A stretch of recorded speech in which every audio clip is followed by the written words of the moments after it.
The last words of a condemned man echo through the sterile walls of the execution chamber. I am at peace now, but the families I destroyed will never find peace. A final breath, a final apology. This is the end of a story that no one truly wants to hear. But it is the truth, raw and unflinching. Warning: the following content contains disturbing details that may be distressing to some viewers. Viewer discretion is advised. Welcome back to our channel, where we confront the most harrowing cases that have shocked our society. If you're new here, be prepared for a deep dive into the darkest corners of crime and justice as we unravel the stories of lives cut short, families torn apart, and the execution of those who committed the unthinkable. Before we begin, we'd like to extend our deepest gratitude to all our subscribers. Your support, whether through likes, shares, or thoughtful comments, has allowed us to continue sharing these stories and shining a light on the consequences of crime. We couldn't have grown this channel without you, and we are incredibly thankful for your commitment to spreading awareness. If you haven't subscribed yet, now's the time. Let us know where you're watching from and join the conversation. Today, we begin with a case that will test the limits of your emotions. A chilling story that brings to light the complexities of crime, punishment, and human nature. It is a story of someone who thought they could escape justice but ultimately faced the ultimate consequence. The details are unsettling, and we'll warn you ahead of time. You'll want to brace yourself. Case 1. A Miami Herald worker is set to be executed by lethal injection tomorrow. Michael Tanzi. Tanzi was born on February 27, 1977, in the suburbs of Boston. His early years were marked by instability and trauma. Tanzi's father, diagnosed with pancreatic cancer, became increasingly abusive, both physically and emotionally. Reports indicate that his father once slammed Tanzi's head into the side of a truck. Additionally, Tanzi was sexually molested by a childhood friend. His mother, often absent, struggled to protect him from these abuses. In school, Tanzi faced academic challenges and frequent conflicts with peers. By the age of 11, he was resistant to discussing his trauma, even when his mother attempted to take him to support groups for sexual abuse victims. These early experiences likely contributed to his later behavioral issues and criminal activities. On April 25, 2000, Janet Acosta, a 49-year-old production worker at the Miami Herald, was on her lunch break, sitting in her van reading a book. Michael Tanzi approached her, asked for a cigarette, and then suddenly attacked her. He punched her in the face, threatened her with a razor blade, and forced her into her van. Tanzi drove her to Homestead, Florida, where he bound and gagged her, stole $53 in cash, and used her bank card. They then proceeded to Tavernier in the Florida Keys, where Tanzi withdrew money from her account and purchased duct tape and razor blades. Continuing to an isolated area in Cudjoe Key, Tanzi informed Acosta he was going to kill her and began to strangle her. He paused to place duct tape over her mouth, nose, and eyes to silence her, before continuing the strangulation until she expired. Tanzi then left her body in a secluded area. Acosta was reported missing after failing to return from her break. Police discovered her van in Key West, where they found Tanzi in possession of receipts from her ATM withdrawals. Upon confrontation, Tanzi confessed to the crime, detailing the assault, abduction, robbery, and murder. He led investigators to the location where he had left Acosta's body. Tanzi was charged with first-degree murder, carjacking, kidnapping, armed robbery, and sexual battery. He pleaded guilty to several charges, and in 2003 a jury unanimously recommended the death penalty. Despite multiple appeals, including claims of health issues that could complicate execution, all were rejected. On April 8, 2025, Tanzi was executed by lethal injection at Florida State Prison. Janet Acosta's family expressed relief and closure following Tanzi's execution. Her sister, Julie Andrew, who attended the execution, stated, "It's over. Basically, justice for Janet happened." Her niece, Janet Vanderweer, noted that it took nearly 25 years to find closure. The case highlighted the long and often painful journey to justice for victims and their families. Tanzi's execution marked the third in Florida in 2025, reflecting the state's continued use of the death penalty. Case 2. Rejected the appeal of a death row inmate. Michael Mahdi is said to be executed by firing squad Friday. Mikal Deen Mahdi. At 6:01 p.m. on April 11, 2025, Mikal Deen Mahdi was executed by firing squad at Broad River Correctional Institution in Columbia, South Carolina. Strapped to a chair with a red target over his chest, Mahdi faced the culmination of a life marked by profound trauma and violence. Born on March 20, 1983, in Virginia, Mahdi's early years were marred by neglect and abuse. His father, Sharif, a former Marine who converted to Islam, had a history of alcoholism and violent behavior. In 1991, Mahdi's mother left the family, and he was sent to live with relatives. At age 9, Mahdi was diagnosed with major depressive disorder and briefly committed to a psychiatric facility due to suicidal threats. He spent significant time in solitary confinement during his youth, which is now recognized as a form of psychological torture.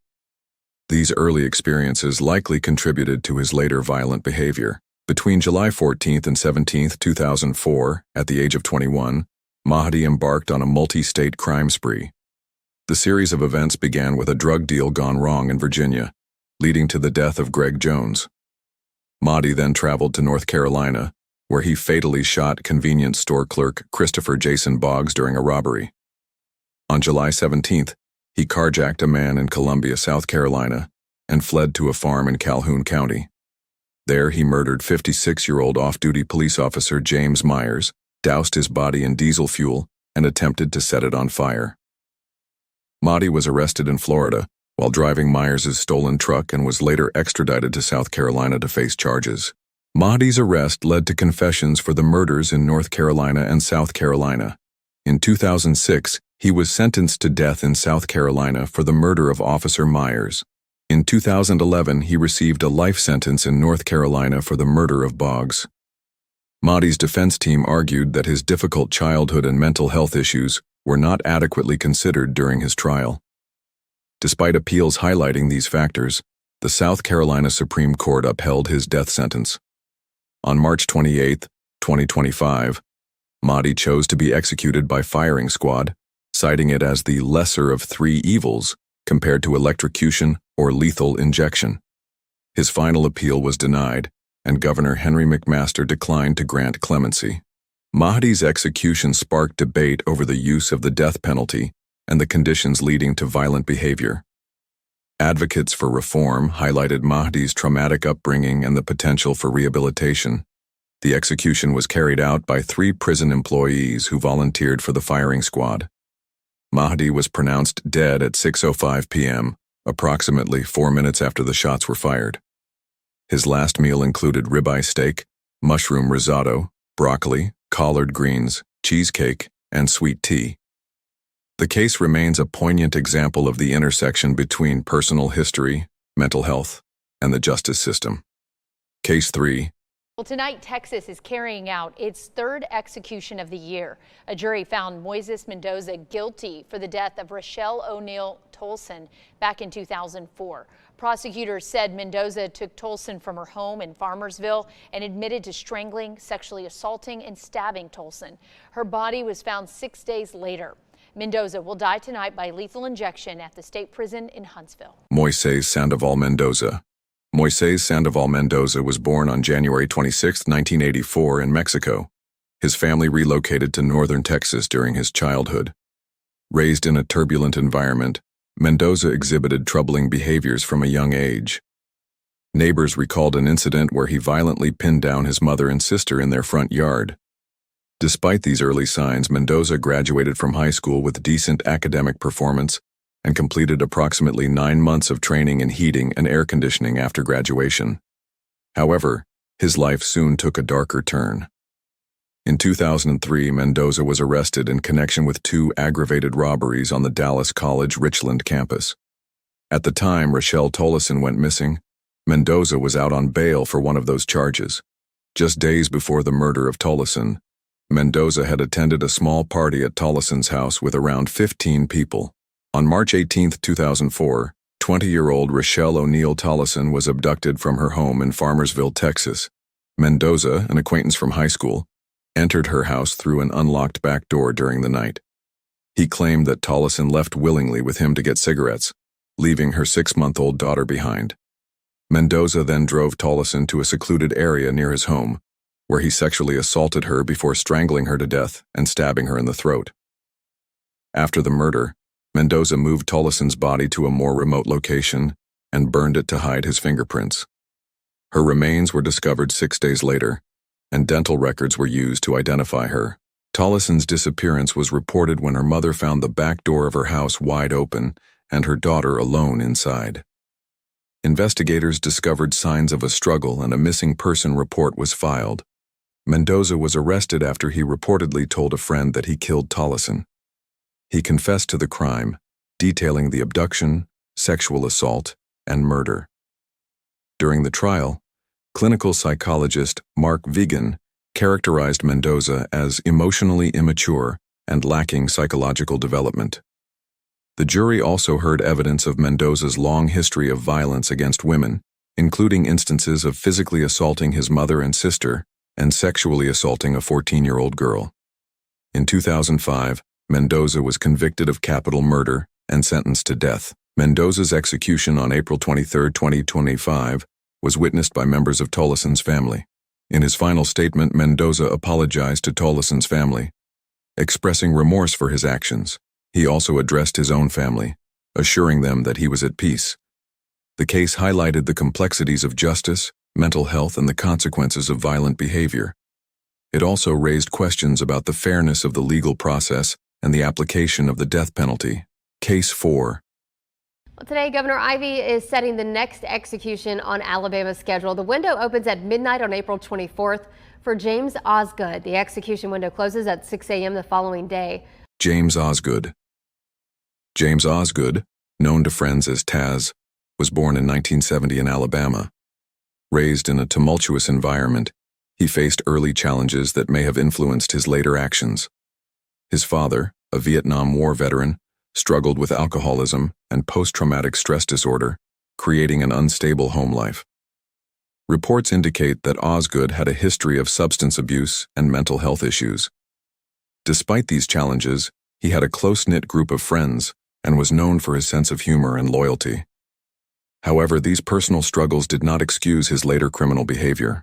On October 23, 2010, 44-year-old Tracy Lynn Brown was found dead in her home in Chilton County, Alabama. She had been sexually assaulted and murdered by James Osgood and his girlfriend, Tanya Van Dyke, who was also Brown's cousin. The pair had discussed fantasies of kidnapping and torturing someone before deciding to act on them. They forced Brown to perform sex acts at gunpoint before Osgood fatally slashed her throat. Van Dyke is serving a life sentence for her role in the crime. Following Brown's death, investigators discovered that she had been last seen in the company of Osgood and Van Dyke. Osgood initially denied involvement but later confessed to the crime, detailing the assault and murder.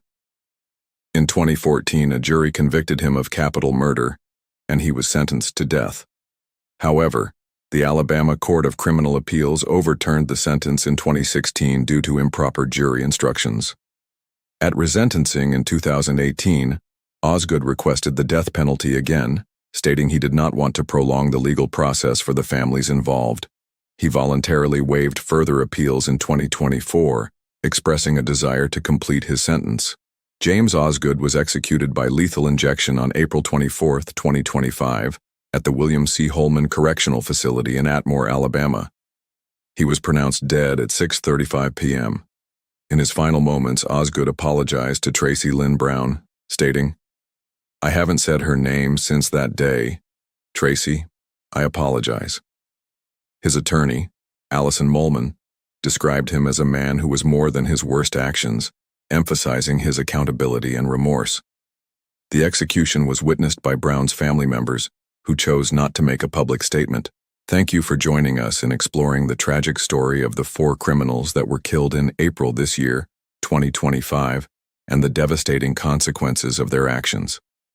We believe in shedding light on these critical moments in our criminal justice system, offering insight into the dark corners of the human experience.